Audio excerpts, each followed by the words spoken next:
né? Eu fui convidado pelo Dr. Marcel para lecionar junto com vocês a disciplina de identificação civil, o módulo de identificação civil, e fui chamado hoje para essa nobre aula magna de abertura, né, dessa pós-graduação, para relatar, mostrar um pouco dos casos que eu atuo. Eu já venho atuando desde 2010, quando fui um desses peritos do curso de Natal, que foi dito anteriormente na apresentação anterior, e me tornei especialista pela Senasp em processamento papiloscópico de local de crime.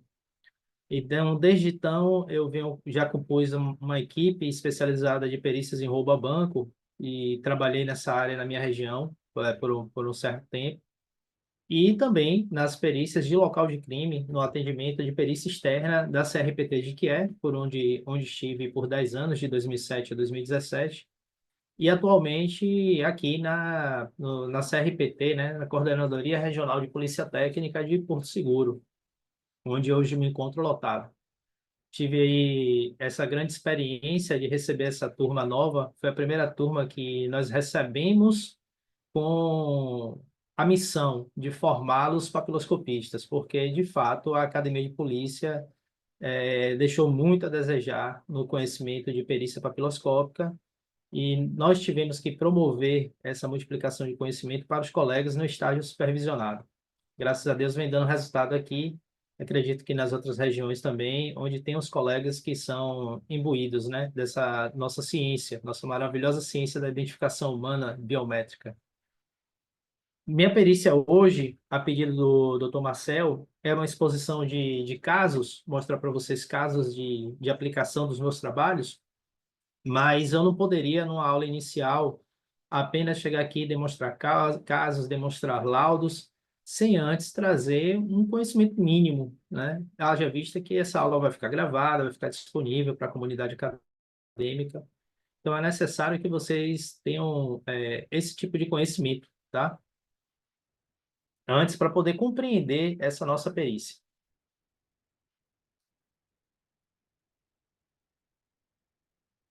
Eu sou bacharel em Direito, né? Sou especialista em investigação criminal e segurança pública. Sou especialista Senasp em perícias papiloscópicas e processamento de local de crime, que foi o curso feito pela Senasp, pelo Ministério da Justiça, em 2010, lá no Rio Grande do Norte. Realmente foi um intensivo que nós fizemos ali de cerca de 13 dias, de manhã e tarde, com os maiores especialistas da área da papiloscopia do Brasil, professores dos Institutos de Identificação de Brasília, Goiás, e do Instituto Nacional de Identificação, que é o órgão de identificação da Polícia Federal. Sou um dos revisores dos POPs nacionais de local de crime, que ocorreu agora em 2024. Tive essa missão, né, e fui agraciado com esse convite pela Federação Nacional, fui indicado. Participei do grupo que revisou todos os procedimentos operacionais padrão de locais de crime. Então, nós estamos falando de crime contra a vida, que era o que havia, o único POP que havia antigamente.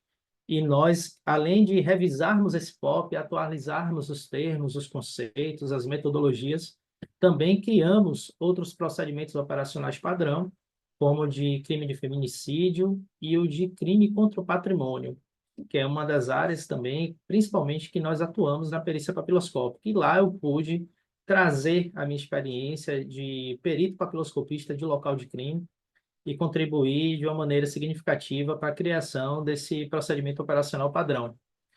Há também nesses procedimentos operacionais padrão os POPs de papiloscopia, e são documentos abertos, né? Então, com certeza nós vamos trazer em emendas, em referências bibliográficas, que o pessoal pesquise. Nós vamos trazer para vocês esses POPs para que vocês possam conhecer, né, a metodologia de processamento, as técnicas que são utilizadas como um conhecimento adicional. E sou um instrutor credenciado ao Departamento de Polícia Federal em noções de criminalística e gerenciamento de crise. Eu sou professor em cursos de formação de segurança privada desde o ano de 2018. Venho ministrando essas duas disciplinas, e isso contribuiu um pouco, né, para poder falar de uma maneira um pouco mais fácil, com a didática que chegue até vocês assim aquilo que eu tento imprimir de conhecimento, né? Mas antes de falar dessa nossa perícia papiloscópica, eu queria chamar a atenção dos senhores para um versículo bíblico que fala assim, Jó 37:7, ele sela as mãos de todo homem para que todos os homens possam conhecer a sua obra.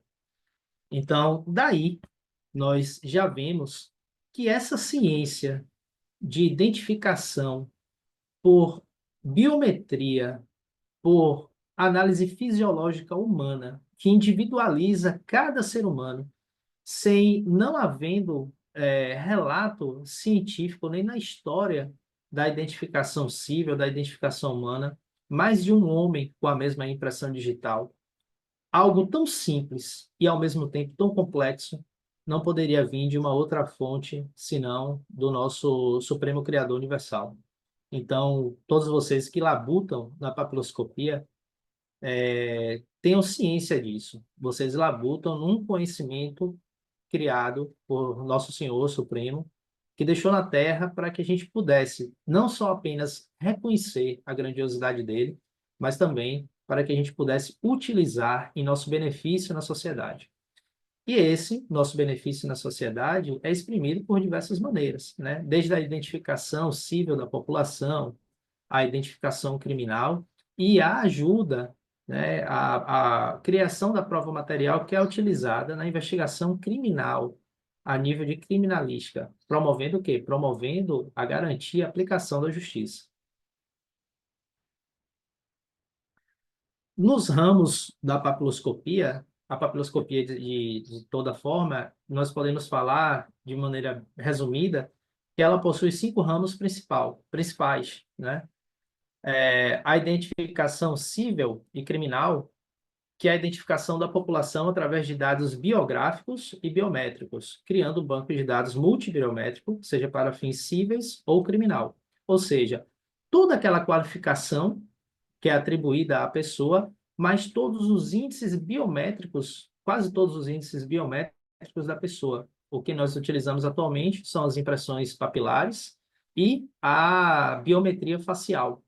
Tudo isso compilado em um banco de dados que está a serviço da sociedade, para identificar e garantir a identidade individual de cada pessoa e também para a promoção da justiça através do seu ramo criminal.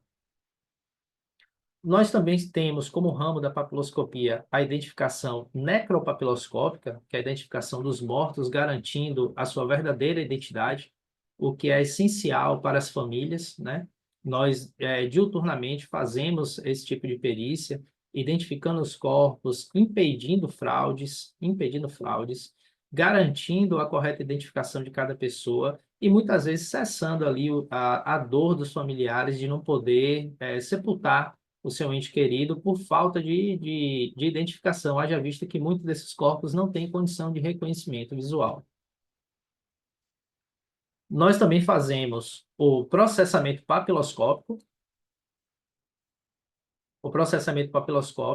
que é o levantamento de vestígios papiloscópicos em locais ou objetos relacionados a crime. Aqui está, de fato, a aplicação do conhecimento científico na análise das impressões digitais dos vestígios papiloscópicos em local de crime, em objetos relacionados a crime, seja a busca direta em local, seja a arrecadação desse objeto para a aplicação de técnicas laboratoriais, onde então nós podemos revelar esses vestígios. Fazendo aqui, abrindo um parêntese, na apresentação anterior, foi dito pelo colega Gideão sobre essa busca de revelar vestígios papilares em fitas, né, de tabletes de droga nos crimes transnacionais, né, de tráfico de droga lá na fronteira. Há, de fato, uma dificuldade para que isso se realize na fronteira, porque a origem de quem criou essas impressões digitais não participa de um banco de dados nacional, e esse banco de dados internacional, muitas vezes, ele não possui a organização, ou ele sequer existe, como foi dito pelo colega, e os que têm não se conversam ainda, né? Contudo, Quando essa droga, a pasta base principalmente, ela chega no interior do nosso país, ela é refinada, ela é transformada e reembalada numa quantidade maior. Aí, nesse momento, nós estamos falando de nacionais produzindo, realizando esses procedimentos, e aí sim nós podemos ter as impressões de pessoas, de impressões digitais de pessoas alcançáveis pela perícia papiloscópica nos estados, né? Atualmente, nós temos acesso ao banco de dados cível, né? Mas nós temos o banco de dados do TSE, que é um banco de dados enorme, cerca de 181 milhões de pessoas, quase toda a população nacional, e que ele consegue conversar com os nossos sistemas de buscas automatizadas estaduais, né? Então, por a mera criação de um convênio, é possível pesquisar um fragmento de impressão digital no banco de dados do TSE, no banco de dados nacional. O que nós estamos buscando, é um dos nossos objetivos para o ano de 2025, realizar aqui na Bahia esse convênio com o TSE, o que vai ampliar muito o nosso rol de pesquisas. E como foi dito pelo colega Kleber Cássio, né? Kleber falou sobre como era a técnica, né, relacionada ao curso de 2010 de revelação de impressão digital em material adesivo. Ocorre que, na realidade, no curso de 2010, nós tivemos todo o conhecimento de processamento papiloscópico, né? As várias técnicas e as técnicas mais básicas de revelação laboratorial, que é a polimerização da impressão digital por um reagente químico, o cianoacrilato, que potencializa muito a revelação de impressões digitais, principalmente com baixa latência, ou seja, baixa umidade, que foram produzidos por um período de tempo maior. A aplicação de ninidrina, que é um reagente que revela impressão digital em material poroso, a exemplo de papéis, e a aplicação de violeta genciana para revelação de impressão digital na parte adesiva de fitas.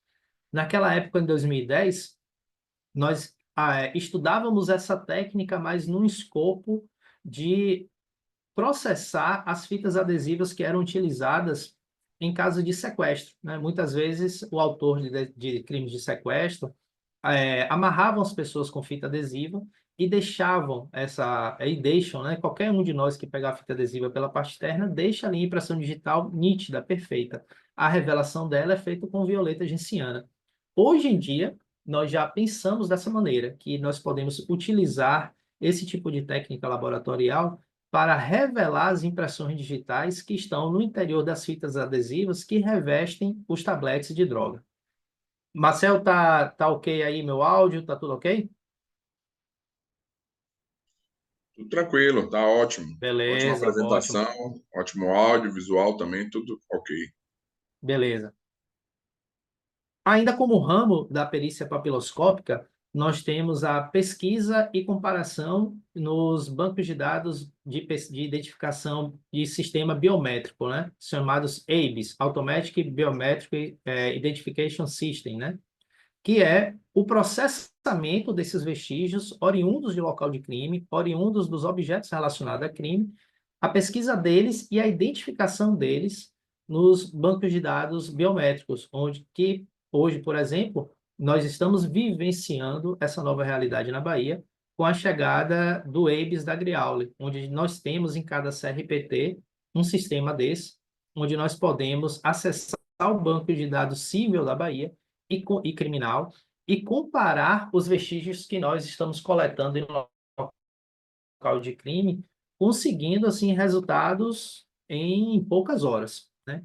Então, o que antes o sistema era um sistema muito mais fraco, porque a tecnologia anterior à entrada da empresa Greaule era um sistema muito mais fraco, centralizado na capital em uma única coordenação, que recebia toda a demanda da Bahia para poder dar resultado.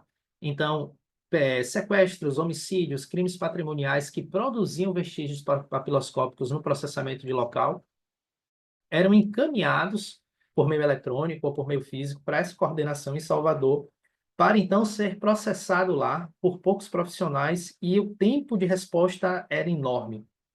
Hoje, com a descentralização dessa tecnologia, desse serviço.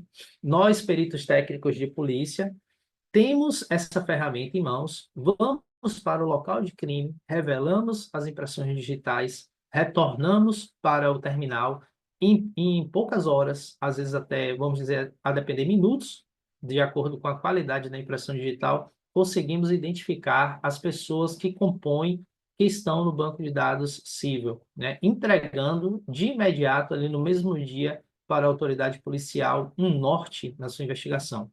Seja a impressão digital, ou seja a imagem de face coletada do local. Nós costumamos traçar sempre um paralelo nos remetendo a Brasília, que é o nosso mundo ideal, o nosso objetivo, o Instituto de Identificação da Polícia Civil do Distrito Federal. Eu costumo falar assim, Brasília é a meca da papiloscopia. O resultado, ao longo dos anos, tem sido tão assertivo e tão intenso da papiloscopia na investigação criminal naquele estado, que criou realmente uma relação de dependência entre a investigação e o estudo de identificação.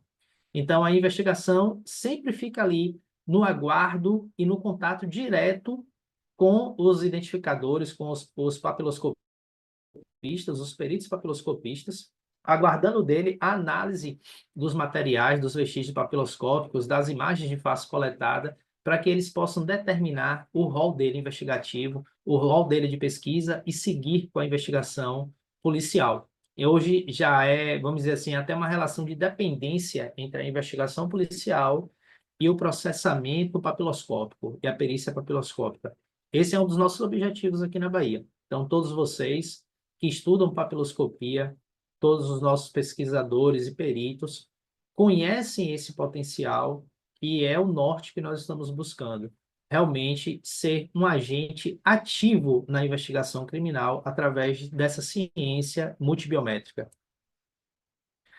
E ainda, como ramo da perícia papiloscópica, nós temos a representação facial humana, que é a composição das imagens de face, né? Seja a composição, como nós utilizávamos uma terminologia antiga, já bastante conhecida, o retrato falado. Antes era uma composição artística, depois passou a ser uma composição digital feita em Photoshop com base nas partes de rostos do banco de dados civil.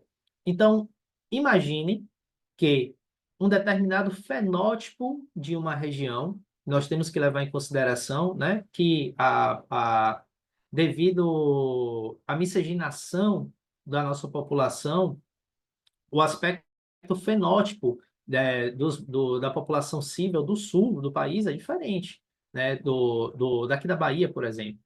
Então, o banco de dados civil, as fotos de civil do rosto das pessoas, bem como da comunidade carcerária, ela pode ser utilizada e fragmentada em diversas partes, que depois pode ser montado um rosto durante uma entrevista com a vítima, compondo um verdadeiro quebra-cabeça que depois recebe uma composição artística de harmonização de cor, de aplicação de singularidades como cicatrizes, manchas, e criar uma imagem gerada, uma composição de imagem facial que, ao ser vista, parece que é de fato uma foto humana, mas é, na realidade, um recorte de várias partes de rosto, linha de cabelo, face dos olhos, linha de mandíbula, das bochechas, do nariz, da boca, o tipo de cada um. E isso é criado através de uma entrevista entre o perito papiloscopista e a vítima, e gera-se essa imagem facial. Nós também fazemos, a nível de representação facial humana, a comparação prosopográfica, né, que é uma comparação, em suma, antropométrica, de medida de face. Então, nós podemos receber uma imagem de face, sendo solicitado a comparação daquela imagem extraída de um determinado crime com a do banco de dados presente da pessoa referente ao RG número tal. E assim a gente utilizar aquelas duas peças, a peça questionada e a peça padrão, e estabelecer a antropometria entre os índices da face, biométricos, e determinar se é a mesma pessoa, o grau de probabilidade de ser a mesma pessoa ou não. E também fazemos a pesquisa, a partir de agora que nós temos o banco de dados multibiométrico, dessas imagens recolhidas em local de crime, imagens de face, no banco de dados multibiométrico, trazendo, e também em pouco tempo, um resultado, podendo trazer aquela pessoa desconhecida à tona apenas por uma imagem captada por câmera de segurança, identificando essa pessoa.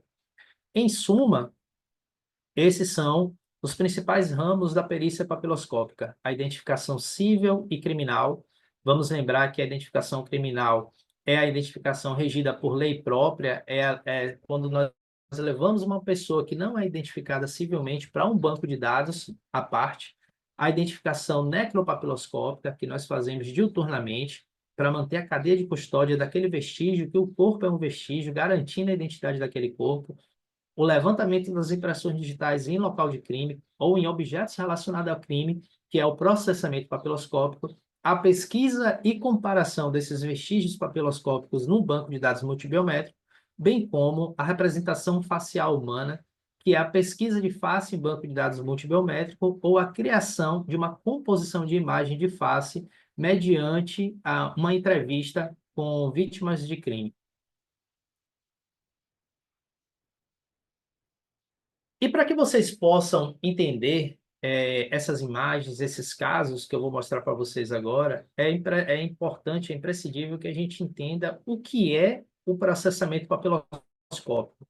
Essa é a minha especialidade.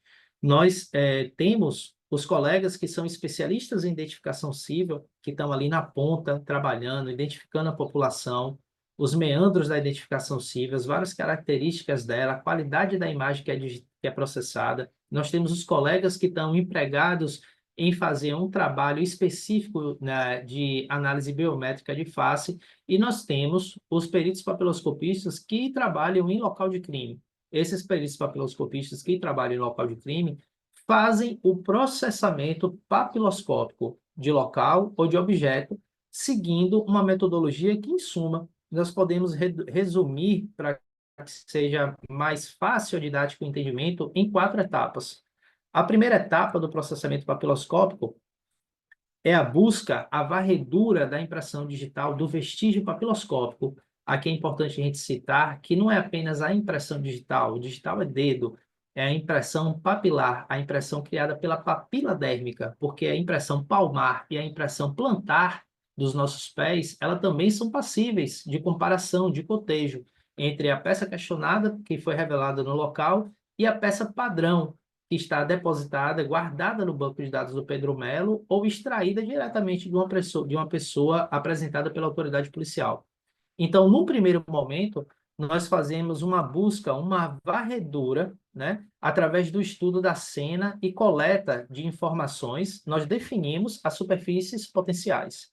Ali, naquele primeiro momento, nós entendemos a cena, entendemos a dinâmica do fato, realizamos entrevistas preliminares para poder compreender das pessoas que têm um domínio do ambiente, o que é que foi manipulado, o que aconteceu, qual o desalinho presente, principalmente o que foi manipulado, os setores que os autores do crime circularam ou estiveram presentes, para que a gente possa definir as áreas potenciais de terem vestígio papiloscópico. Nós não vamos chegar num prédio de 3 andares e sair empoando tudo, todo corrimão, toda porta, todo espelho. A busca do vestígio ela é orientada de acordo com a dinâmica do fato, né? Nós buscamos ser, de certa forma, mais assertivos.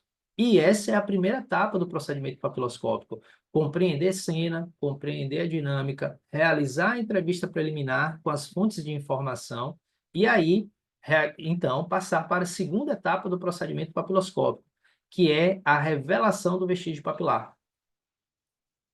A revelação do vestígio papilar é a escolha de aplicação de técnicas e insumos adequados para a revelação e contraste entre o fragmento papilar e a superfície do suporte onde esteja depositado. Então, compreendi a cena, sei que em determinado ambiente do imóvel é a maior probabilidade de possuir impressões digitais porque foi manipulado, porque os autores estiveram presentes naquele ambiente. Eu tenho, então, que identificar os tipos de superfícies ali presentes para, então, definir qual a técnica mais adequada, qual o tipo de insumo, de revelador que eu vou utilizar para trazer à tona, tornar o que é invisível visível, tornar aquele vestígio digital de impressão papilar, que muitas vezes é latente, é visível até, ou aqueles invisíveis através da aplicação de um determinado pó ou de um determinado elemento químico, anidrina no papel, um pó luminescente devido ao contraste da superfície posterior, trazendo esse contraste para que então eu passe para um terceiro momento da metodologia de processamento papiloscópico, que é a fixação e registro do vestígio, a fixação e registro do vestígio, que é a composição fotográfica para a fixação do vestígio no ambiente ou no objeto, gerando imagens nítidas e passíveis de cotejo.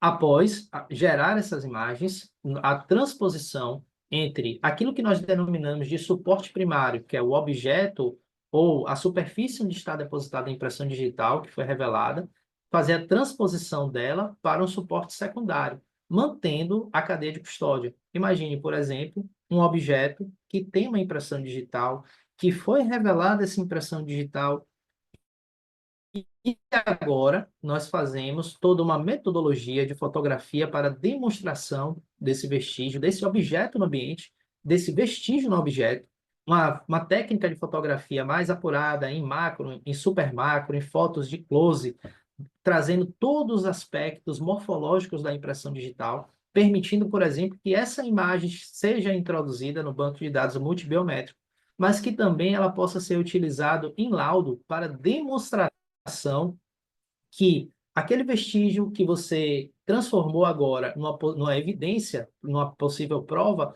ele estava de fato presente no ambiente, ou de fato presente naquele objeto que estava no ambiente, né? Então, esse é o terceiro momento do processamento papiloscópico, é a fixação do vestígio no ambiente e o registro dele para sua utilização a fins de pesquisa e identificação. Então, eu posso tanto registrar aquele vestígio e decalcá-lo por uma fita adesiva, como foi dito na explanação do colega anterior, levando ele para um cartão onde eu, de fato, eternizo a impressão digital. A partir do momento que aquela impressão digital revelada em pó está aderida numa fita adesiva e depositada em um cartão suporte, ela está eternizada. Ali nós podemos ter, a partir daquele momento, um controle da cadeia de custódia, um registro, a guarda daquele vestígio. E o quarto momento desse procedimento, do procedimento de processo papiloscópico, do processamento papiloscópico, é de fato a identificação desse vestígio papiloscópico. É a pesquisa e comparação do vestígio com padrões papiloscópicos de candidatos identificados ou apresentados pela autoridade policial, podendo ser realizado por meio manual ou sistema automatizado EIBS. Nós podemos pesquisar o vestígio papiloscópico confrontando diretamente com o padrão de uma pessoa apresentada pela autoridade policial, onde nós vamos ali manualmente retirar, fazer a coleta do padrão papiloscópico daquela pessoa e confrontar com o vestígio, é o que nós chamamos de verificação um para um, ou nós podemos utilizar aquele vestígio papiloscópico que foi fixado e registrado na cena, no objeto do crime, utilizar aquela imagem para pesquisa daquela imagem num banco de dados, no EIBS, onde tem um padrão, onde tem todo o padrão da população civil, identificando aquela impressão digital. Antes, nós fazíamos isso manualmente. Agora, com o advento da tecnologia e principalmente com a descentralização dessa tecnologia, que ocorreu de fato a partir de outubro de 2024, e vem ocorrendo, né, tem colegas que ainda vêm recebendo senha, nós estamos promovendo uma verdadeira revolução na perícia papiloscópica da Bahia. Essa identificação, essa quarta etapa do procedimento papiloscópico, ela é a etapa final, onde ocorre a afirmação da singularidade e unicidade, tornando inequívoca a afirmação de identidade de quem produziu o vestígio. É nesse momento que eu posso determinar que aquela impressão papilar ou parte daquela impressão papilar foi produzida pelo dedo pelo determinado dele, pela determinada falange da pessoa identificada sobre o RG número tal, atribuído o nome tal. Eu identifico de fato e posso afirmar que aquela impressão digital é daquela pessoa. Ou seja, que ela é singular e única daquela pessoa. Esse é o momento da identificação, seja de uma comparação de 1 para 1, seja de uma comparação de 1 para N, para um rol, que é o banco de dados civil do Estado da Bahia, através de um sistema automatizado, claro. Tudo certo aí, Marcel?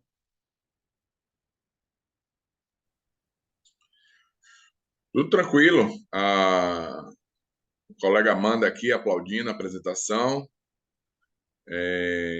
Kleber sinalizou que estava travando um pouco, mas só quando é que você manipula um pouco, né?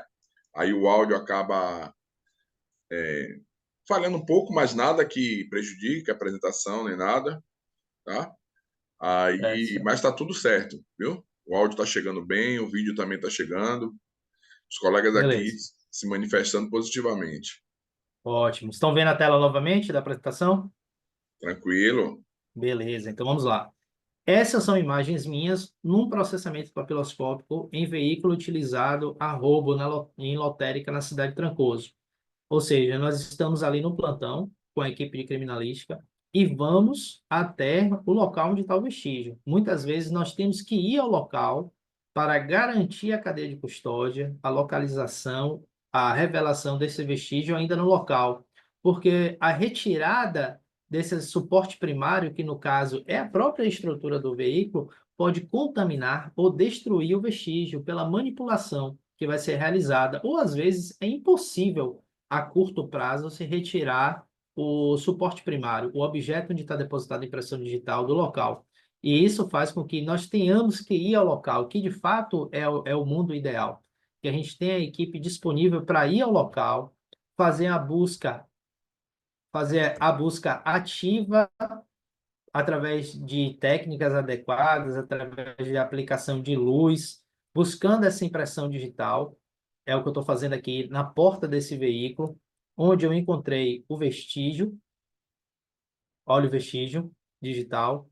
Esse vestígio tão pequeno, ele é passível de ser pesquisado no banco de dados e onde eu faço a coleta, o decalque desse vestígio, eternizando ele num cartão secundário, nesse caso, no suporte articulado, que me permite guardar esse vestígio para fins de cadeia de custódia, de contraprova, de ser refeita a perícia, caso a autoridade judicial ache por bem necessário, mas, de fato, eternizando e me dando possibilidade de digitalizar esse vestígio papiloscópico, fazendo que eu tenha um tratamento mais aprimorado de maneira digital. Esse é um caso, ainda a nível de processamento, é um caso emblemático nosso lá de Jequié, que foi a identificação de um arrombador de banco. Ele roubava em todo o Brasil. É um caso que eu apresentei no Seminário Nacional de Perícia Papiloscópica até. Eu rapidamente vou mostrar dois casos que foram explanados lá nas minhas apresentações no Seminário Nacional. Esse rapaz, ele roubava em todo o Brasil. Ele é um ladrão costumaz, um arrombador costumaz de banco. Essas daqui são imagens retiradas da câmera de segurança e é necessário para todo você que está na ponta, trabalhando com a perícia papiloscópica,